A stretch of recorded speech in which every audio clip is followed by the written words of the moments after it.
Hello, and welcome to Chabot News for December 12th, 2024. My name is Julian Ramirez, and today we'll be covering Alzheimer's, a California freeway shooting, and a National Cookie Day. In entertainment news, Jaden will tell you about the death of Eminem's mother, and finally, in sports news, Cole has the latest updates on an autistic student who was recently allowed to wrestle. All that and more coming up in today's edition of Chabot News.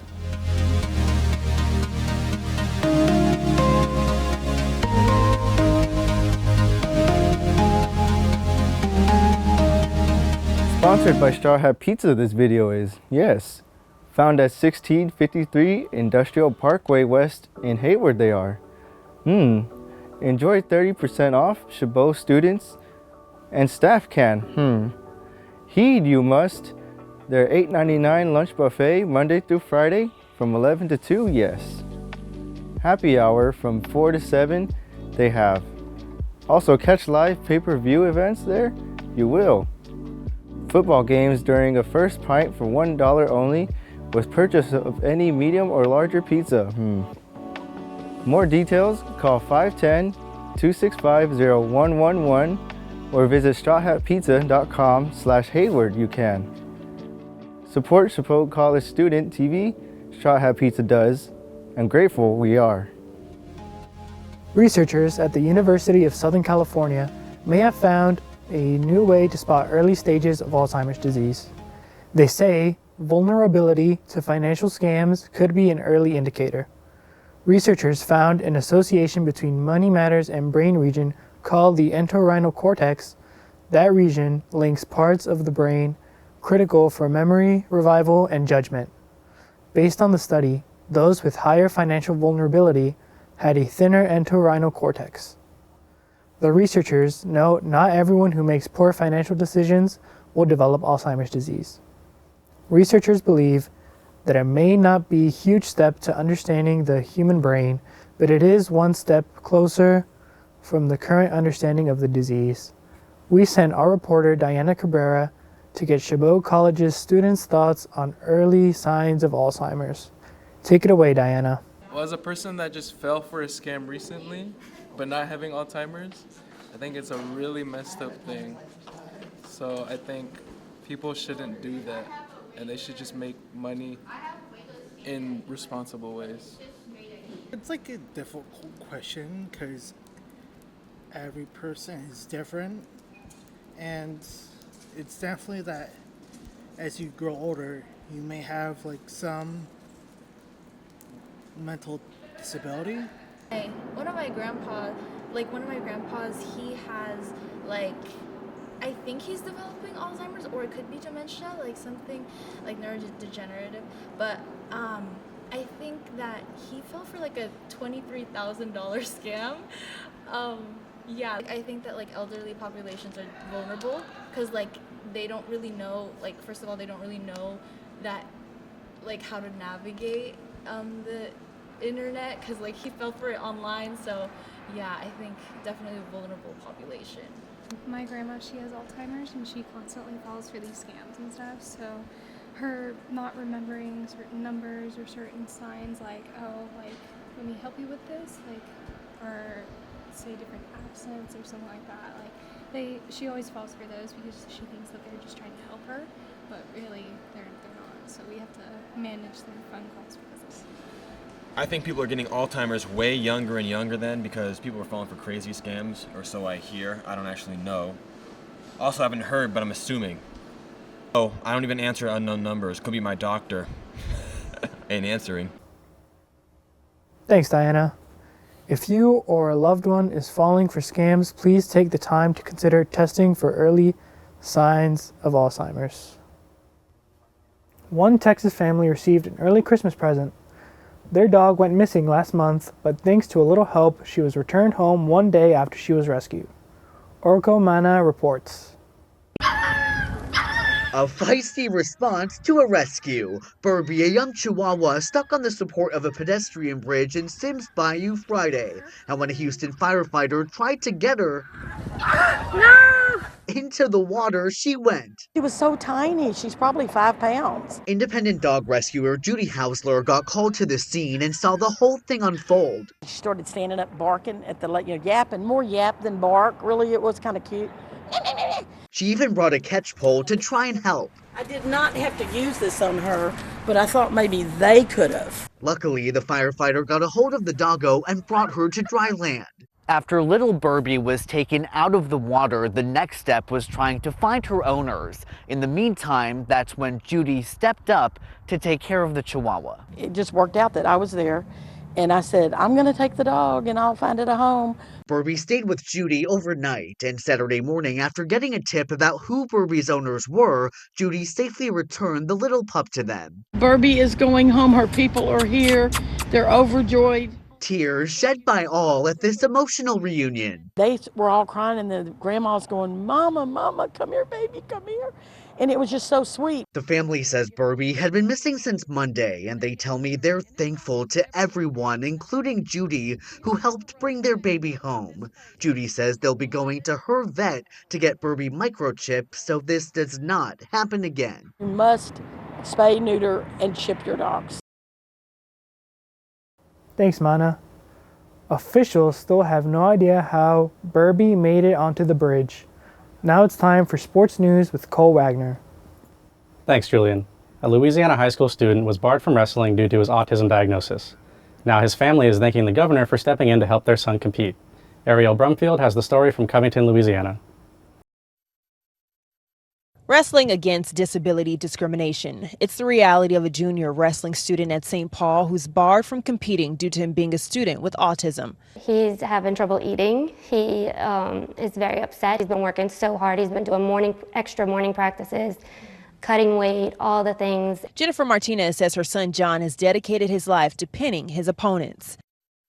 And after the Louisiana High School Athletic Association said John was ineligible to compete due to taking special needs courses his freshman and sophomore year, the family decided to duel it out, filing an emergency injunction allowing him to compete his sophomore year and a lawsuit that they settled a week ago. We agreed to settle outside of court. Okay. And that the agreement was as long as they changed the rules, that kids like John would be able to, all kids, not just John, would be able to do varsity. Martinez says the agency agreed to change their rule, allowing private school students with exceptionalities to compete at a varsity level. However, the day after settling, the LHSAA said John was ineligible again, this time for his junior year, despite even providing proof of medical clearance from doctors. Because this student doesn't fit neatly into a particular box that they're used to, they've just decided to categorically exclude him from high school athletics.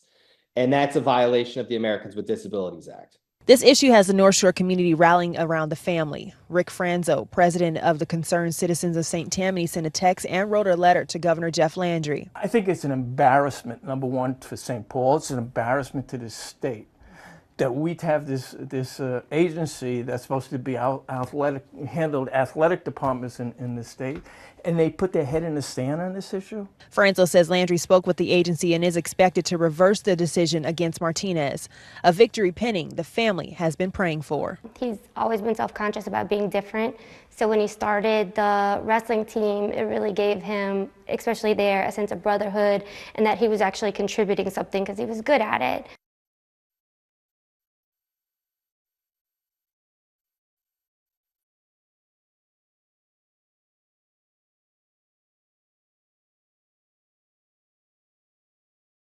Thanks, Ariel. The Louisiana High School Athletic Association sent an email that will permit John to compete at his school's varsity level. The governor posted a video on social media to thank the state's athletic association for letting John compete. A Wisconsin family's 20-year-old tree is now center stage at Lambeau Field in Green Bay. The more than 50-foot tree was cut down from the Baston family's yard Monday and transported to the Green Bay Packers Festival of Lights celebration, where it will be the centerpiece.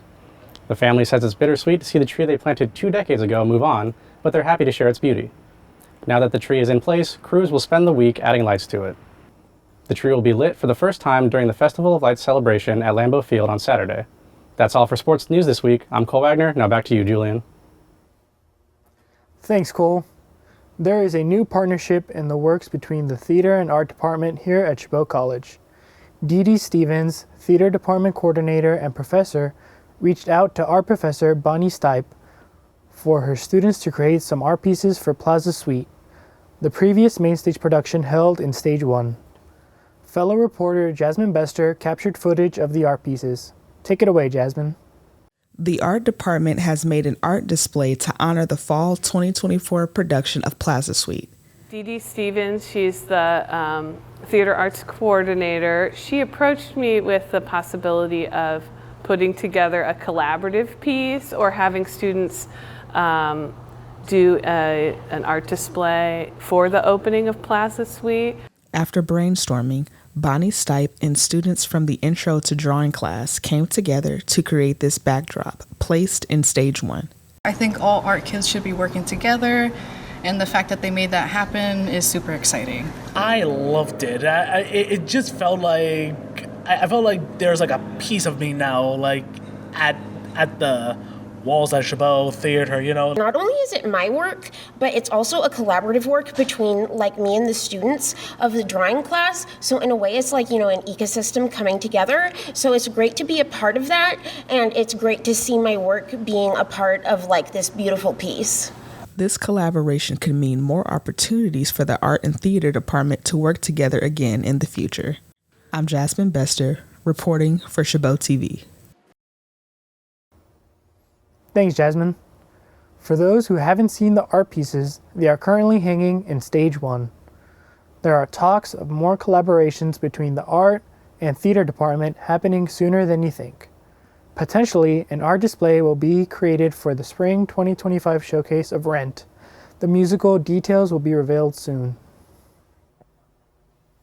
On Saturday, November 30th, a freeway shooting on southbound I-80 caused bumper-to-bumper traffic for the holiday weekend. Here's more.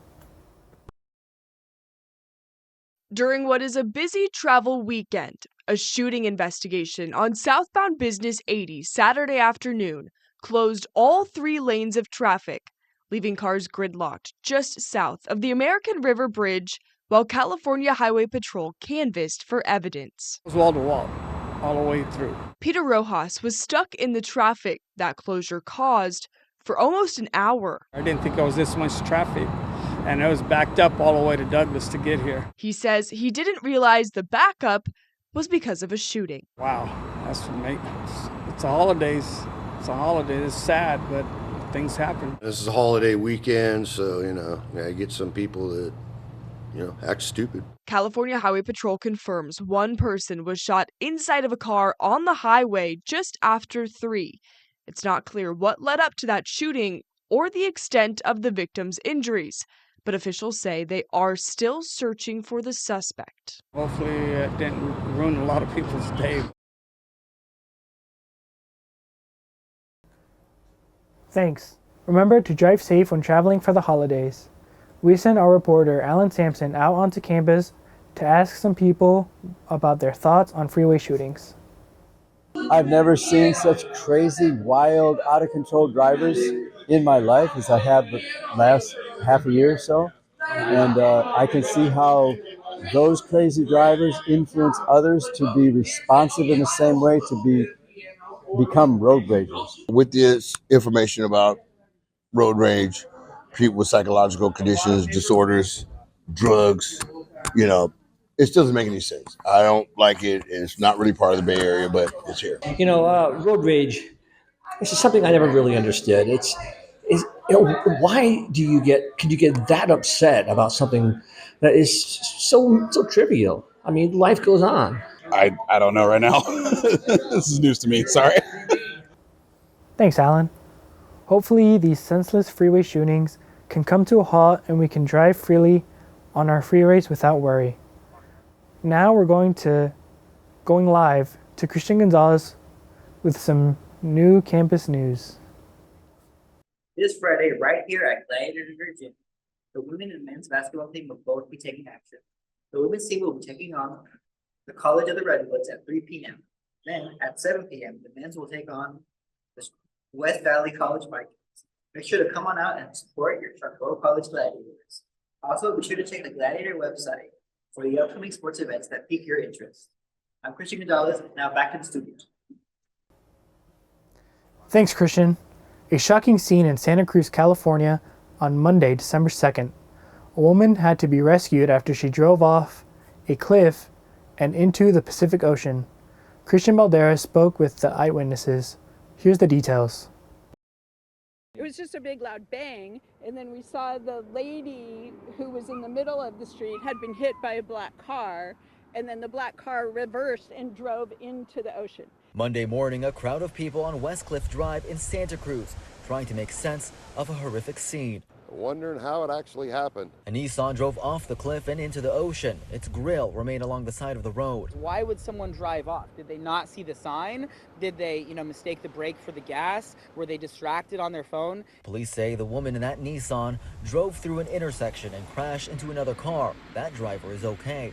And then, to witnesses' horror, the Nissan reversed and intentionally drove into the water. I've never seen anything so horrifying because it looked intentional and it was very scary. According to the fire department, 2 bystanders jumped in to save the woman floating in the water. She then was transported to a harbor patrol vessel and sent to the hospital. She's expected to survive, sustaining only minor trauma. We are surprised that she sustained the minor injuries that she did and wasn't fatal or even worse. The fire department writing on Facebook, in part, "Thank you to both bystanders who jumped in to save the victim's life. Those few seconds were pivotal in the teamwork of this save." Thanks, Christian. No other victims were reported in the crash. Now it's time for this week's Top 5 with Diana Cabrera. Thanks, Julian. As Christmas approaches, I thought it'd be interesting to give my take on my top 5 Christmas activities. To start off at number 5, we have Christmas arts and crafts, a great time to take out those supplies and come together with family to make DIY ornaments, Christmas candles, and Christmas cards for friends and family, or even Santa. At number 4, we have visiting your local holiday lights, with many neighborhoods competing against each other on who has the best decorated yard. It makes it the perfect opportunity for locals to drive or walk through with friends and family to enjoy the stunning holiday lights and decorations. Be sure to bring some hot cocoa and your ugly Christmas sweaters to make it all that more festive. At number 3, we have baking and decorating gingerbread houses. Whip out those baking skills and impress your friends and families with your snickerdoodle, sugar, and chocolate chip cookies, as well as decorating your gingerbread houses and most likely leaving them out until they are no longer safe to eat. For number 2, we have ice skating. Whether you're good at it or not, it's a great activity to enjoy with friends and family. Union City, Castro Valley, and San Francisco are great locations for ice skating with beautiful views and Christmas decorations. And finally, at number 1, we have watching Christmas movies and eating leftover holiday cookies. It's a great way to kick off the end of the holidays on. From Elf to The Grinch That Stole Christmas, there are plenty of Christmas movies to snuggle up with a warm blanket and enjoy your hot cocoa while enjoying your favorite iconic Christmas movies. That's all for this week's edition of Top 5. Now back to you, Julian. Thanks, Diana. As the end of the semester approaches, the art department had their students showcasings. The gallery located in Building 1000 is where the student paintings were shown. Jasmine Bester captured footage of the art displayed. Jasmine, show us more. The art department has opened up their gallery to showcase student paintings. Staff of Chabot College seem to be pleased with the art display. As a dean, I have a lot of access to data around art in the public, so supporting the arts and why I would support the arts is it supports the world, and there's a lot of jobs that are available. I'm always interested in students being able to do what they love in the world and make an impact in the world. I love photos or paintings of people, particularly people interacting with one another and kind of showing love. I think there's so much going on in the world right now where we don't have enough love. So I wanted something uplifting. And there's just something about these pictures, the way the women are interacting with each other or the way the girls are holding hands, seeing people showing love towards one another, really. I needed a little bit of that today. The art paintings gave the students an opportunity to show off all the progress they've made. I'm drawn to Chabot because I believe it's a chance to change our world and make a difference. So all students can get into this college. We care about educational equity. We think about what it is students need in order to succeed, hopefully. We don't get it perfectly right, but I see Chabot as a way to change kind of our trajectory of a world in which people are so stratified and getting unequal opportunities to succeed. I'm Jasmine Bester, reporting for Chabot TV. Thanks, Jasmine. The AM painting class are responsible for the art display. The paintings were available for people to admire from November 18th through November 26th. Internet users were interested in who died this year, according to Wikipedia searches. The Wikipedia Foundation, which operates the crowdsourced encyclopedia, says the list of deaths in 2024 was the most visited page this year. It garnered more than 44 million views. Wikipedia pages about Vice President Kamala Harris and the 2024 U.S. presidential election ranked second and third on the list. The fourth most visited page was about the Menendez brothers, who are serving life in prison for the 1989 murder of their parents. Other top pages included Donald Trump, Indian Premier League, and J.D. Vance. Now it's time for entertainment news with Jaden Gomez. Thanks, Julian. Selena Gomez is engaged. The 32-year-old pop star and actress is engaged to record producer and songwriter Benny Blanco. Gomez posted a close-up photo of her diamond ring on Instagram Wednesday with the caption, "Forever begins now." Gomez and Blanco went public with their relationship about a year ago after collaborating on several songs. Gomez recently earned a Golden Globe nomination for her performances in the Hulu drama series Only Murders in the Building and Netflix thriller musical Amelia Perez. In September, Gomez became one of the youngest self-made billionaires in the United States, according to Bloomberg.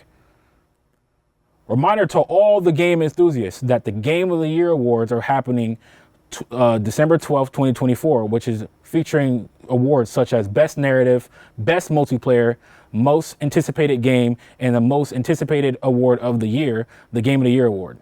The nominees for the Game of the Year Award are Astrobot, Balatro, Black Myth Wukong, Elden Ring Shadow of the Erd Tree, Final Fantasy VII Rebirth, and last but not least, Metaphor ReFantazio.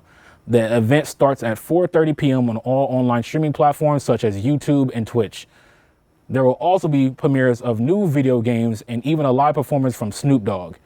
We sent our reporter Greg Driscoll out to the field to get thoughts of the public on the Video Game Awards.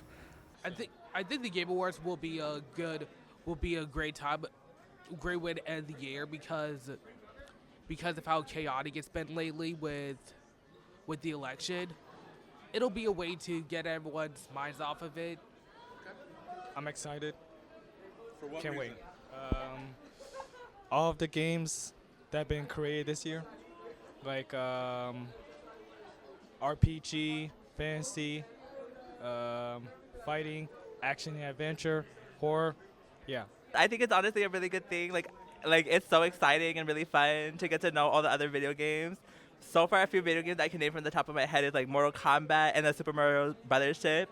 That one deserves to win, in my opinion. Like, why is Elden Ring DLC part of it? Like, the game already won a Game of the Year award. I don't think a DLC should count, is it? Right? It's supposed to be a Game of the Year awards, not a DLC awards.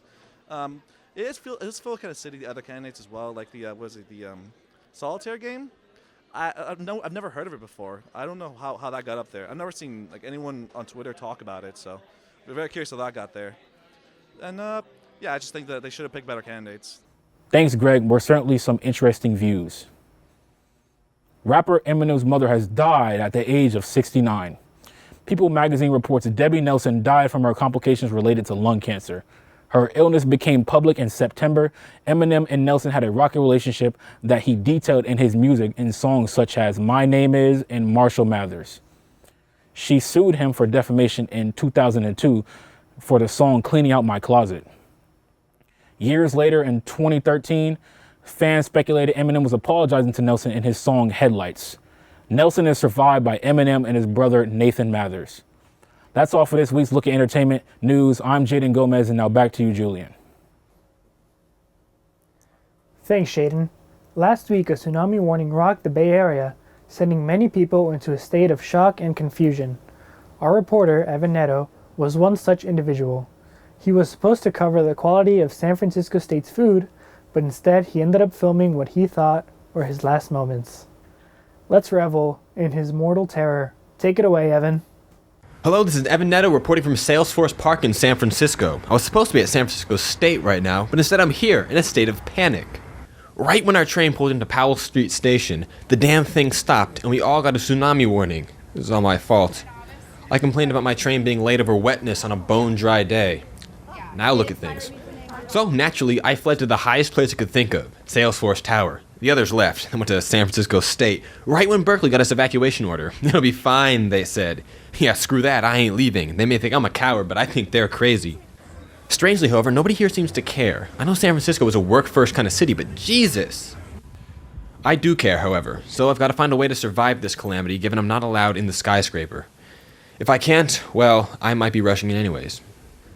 I wonder if those are buoyant. I might be screwed, even the leaves left.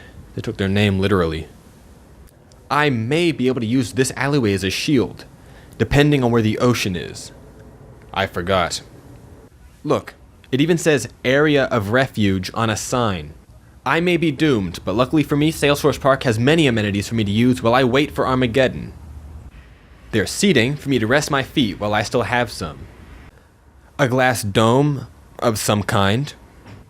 Festive Christmas-style trees so I can reflect on everything I'm grateful for in these trying times. Educational signs, because knowledge is power. Though some seem kind of prophetic. Okay, now they're just taunting me. And I get to see the world before my untimely demise. Experience all the places I'll never live to see. Well, Chabot, the end is nigh, and I'm still at a loss about how to survive. So, guess I've got to storm the lobby, cyberpunk style. This is Evan Neto, signing off for what may be the last time. Adios. Thanks, Evan. We're glad you weren't washed away to a watery grave. Here's a day many of us are quite willing to celebrate. Wednesday, December 4th, was National Cookie Day. With the holiday season now in full swing, cookies should be easy to find, whether to buy or make yourself. The name derives from the Dutch word keoiki, meaning little cake. The cookie's history can be traced to the 7th century in Persia, not long after the use of sugar became common. Fast forward to the 17th century is when cookies made their first appearance in America. The popular cookies at the time were macaroons and gingerbread. Now, there are so many varieties including snickerdoodle cookies, oatmeal raisin, or the very popular chocolate chip. What is your favorite? Share it with everyone on social media using the hashtag National Cookie Day. That's all for Chabot News this week. Thanks to all the students and staff in the Mass Communications Department here at Chabot College for making this production possible. You can watch us anytime online at youtube.com/ChabotTV. Stay tuned to KCTH Channel 27 on Comcast for more Chabot TV.